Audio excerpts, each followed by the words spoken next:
Stop complaining about working class people having no voice, then castigating those same people as backward and bigoted when they express a different opinion to you. Stop denouncing old people like you know more than them. First of all, some of them are backwards and bigoted, and I don't really think you can argue otherwise.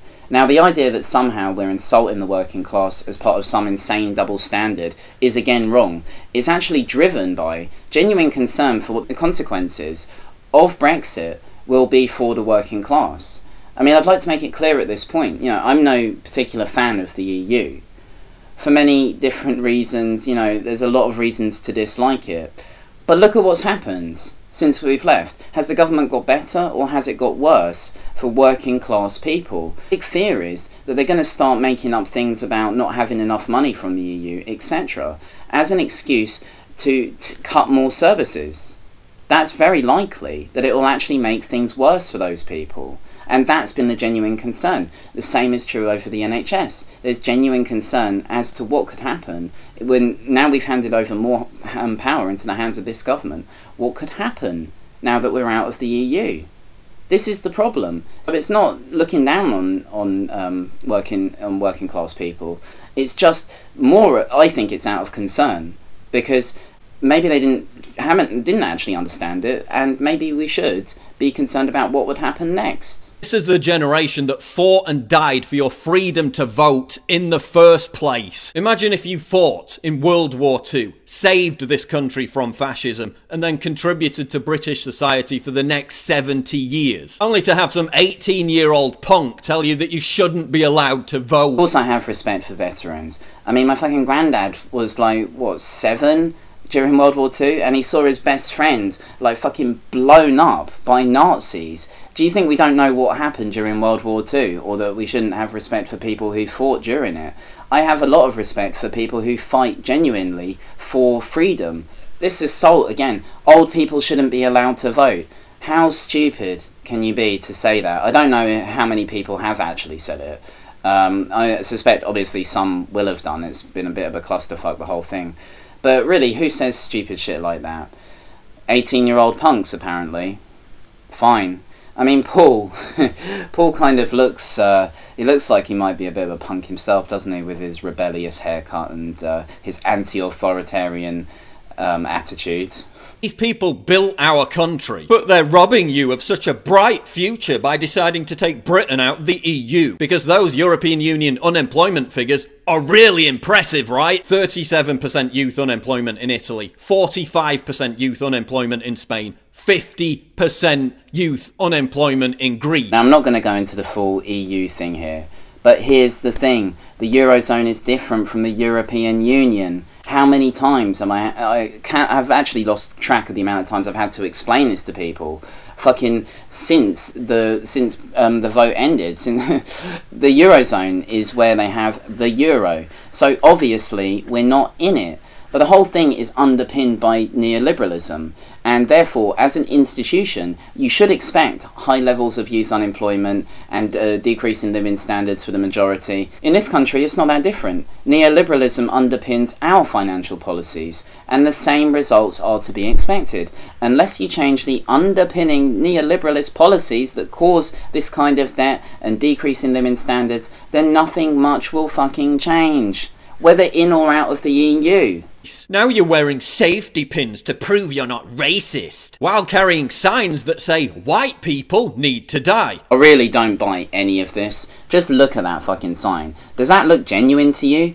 It looks more like a Daily Mail right-wing fucking nutjob wrote it. Remember, Leave supporters tended to have a higher level of education. That's not racist at all. Oh, but it's all about love and free hugs. While you hurl death threats at pro-Brexit politicians and wish cancer upon Leave supporters. Listen, painting love on your face doesn't give you the moral high ground. In fact, it's this very kind of anti-intellectualism that leads to the rise of fascism. Death threats and wishing cancer upon Leave supporters and politicians. I mean, I highly doubt that was some sort of endemic problem. And quite frankly, I'm surprised it doesn't happen on a regular basis, given what they do to people. And isn't it ironic that so-called anarchists are protesting in favour of the status quo, in favour of the political establishment, on the same side as big banks, on the same side as big business, on the same side as billionaire insider trader George Soros, on the same side as Goldman Sachs CEO Peter Sutherland? Sorry, but at what point did you guys stop being anti-globalisation? And again, who are these groups of anarchists? Although I will say globalisation is part of anarchist belief in terms of anarchism sees no borders between states.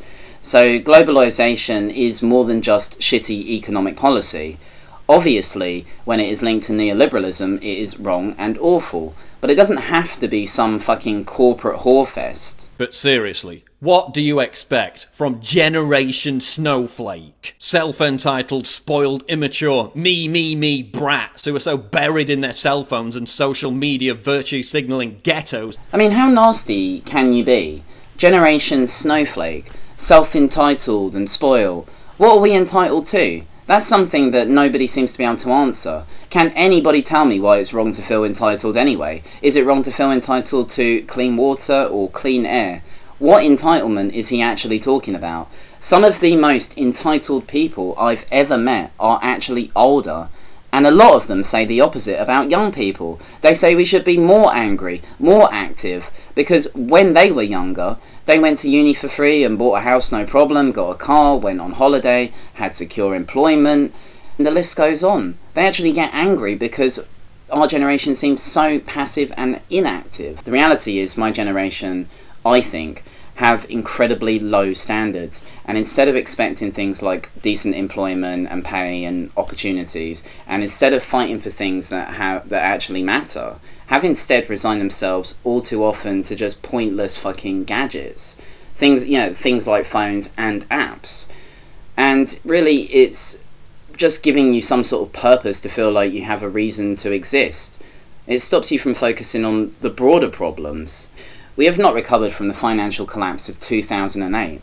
We have been thrown into a shitty service, fucking low-skilled, low-wage, exploitative economy. And the sad fact is that rather than people fighting back, they seem to have largely just fucking given up.